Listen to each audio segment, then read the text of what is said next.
Saturday morning எப்போவுமே சிம்பிளான breakfast தான். ஏன்னா எனக்கு கொஞ்சம் க்ளீனிங் ஒர்க், ப்ரிப்பிங் ஒர்க் அது இல்லாமல் வந்து பார்த்தீங்கன்னா, இட்லி மாவு வந்து சண்டே தான் போடுவேன். நான் சாட்டர்டே இருக்காது.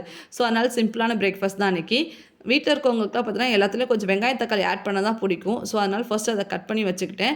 வாணல்ல கொஞ்சமா எண்ணெய் ஊத்தி, கடுகு, கடலைப்பருப்பு, உளுத்தம்பருப்பு, பெருங்காயத்தூள் இது போட்டதும் நறுக்கி வச்சிருக்க வெங்காயம், தக்காளி, இஞ்சி, பச்சை மிளகாய், கருவேப்பிலை, கொத்தமல்லி தேவையான அளவு உப்பு போட்டு வதக்கி எடுத்து வச்சுக்கோங்க. இப்போ கோதுமை மாவு சேர்த்துட்டு தேவையான அளவு உப்பு போட்டு நல்லா மிக்ஸ் பண்ணிவிட்டு கொஞ்சம் கொஞ்சமாக தண்ணி ஊற்றி லம்ஸ்லாம் மிக்ஸ் பண்ணி எடுத்துக்கோங்க. இது நீங்கள் ரொம்ப கெட்டியாக கலந்துட்டிங்கன்னா நம்ம ஊற்றும் போது தோசை வந்து எப்படின்னா அடை மாதிரி கிடைக்கும். ஸோ தண்ணியாக கலந்துட்டு இதெல்லாம் மிக்ஸ் பண்ணி செஞ்சு கொடுத்து பாருங்கள். ரொம்ப கிறிஸ்பியாக இருக்கும். டேஸ்ட்டுமே ரொம்ப நல்லாயிருக்கும். டிஃப்ரெண்ட்டாக கோதுமை தோசை மாதிரி தெரியவே தெரியாது. அந்த அளவுக்கு நல்லாயிருக்கும். கண்டிப்பாக இந்த மாதிரி ஒரு முறை ட்ரை பண்ணி பாருங்கள்.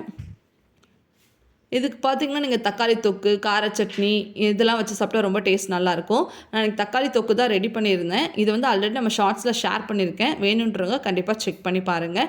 தேங்க்ஸ் ஃபார் வாட்சிங்.